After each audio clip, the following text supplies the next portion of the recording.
I'm making this video for my friend Luke, but I think it may benefit other people, which is why I'm making this video public. So shout out to Luke, but also to other people. This is something I learned from another friend of mine, Rob, who's a computer analyst. And by applying this computer technique to my life, it changed my life, my happiness, a lot of other things, and I'm hoping it may do the same for you. So people who are using crypto or using online banking are familiar with something called two-factor authentication. You might have a little app on your phone, you might have a little thing on your keyring that gives you a number, and the number is updated every 30 seconds. And the idea is when you log in to your online banking or your cryptocurrency account, you put in your name and your password, but you also enter the two-factor authentication. Now this is designed to tell the other computer that you're really you and there's nothing wrong with you and there's nothing wrong with your computer, because sometimes people may steal your email address or your password or something like that. And it's also designed to tell you that the other computer is reliable, because if you go to a fake website, or if there might be a virus in the Commonwealth Bank system or something like that, then obviously you don't want to process any transactions with that particular computer.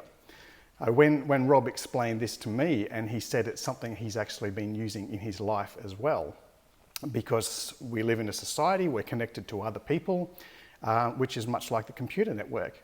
And every now and then, one of those people become infected.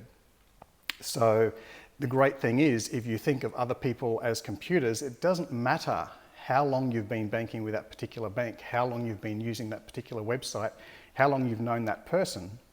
If that person or that system becomes infected, you no longer are under any obligation to connect with them until the situation changes, which it may or it may not.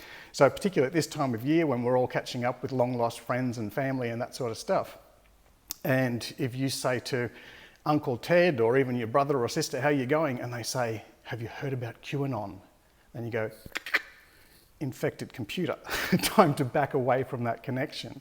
If you're catching up with someone, particularly like a school friend who you haven't seen for 10 or 20 years and you used to love them and you used to get along with them, followed them on Facebook or whatever, and you catch up with them in person, they say, I don't want to sound racist, but again, infected computer, and you're under no obligation to maintain that connection.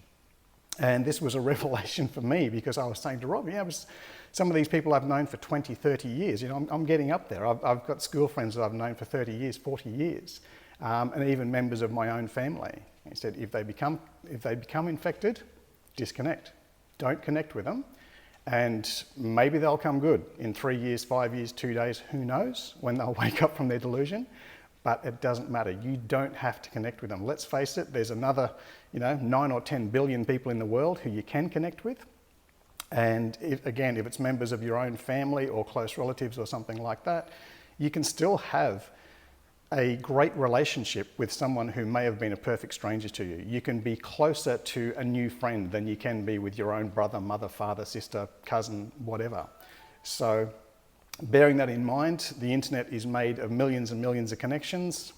The world is made of billions and billions of potential connections. But just know that if you get a red flag, if you get a warning message, if you get someone who's trying to talk to you about Hitler wasn't such a bad guy, or I can really see where these terrorists are coming from, whatever the red flag is for you in your particular situation, you are under no obligation to maintain that connection.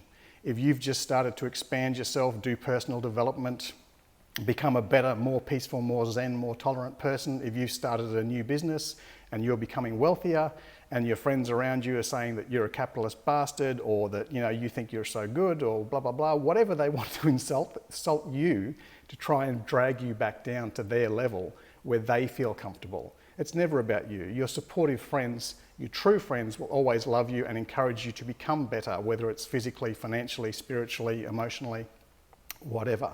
If they're not supporting you, not encouraging you, if they're trying to bring you down, that is an infected system, and you're on your own, absolutely on your rights to disconnect from that and go and try another connection. Good luck. Thanks, Rob. Good luck, Luke, and everybody else who benefits from this message, because I know for me personally, it has been a fundamental change in my life.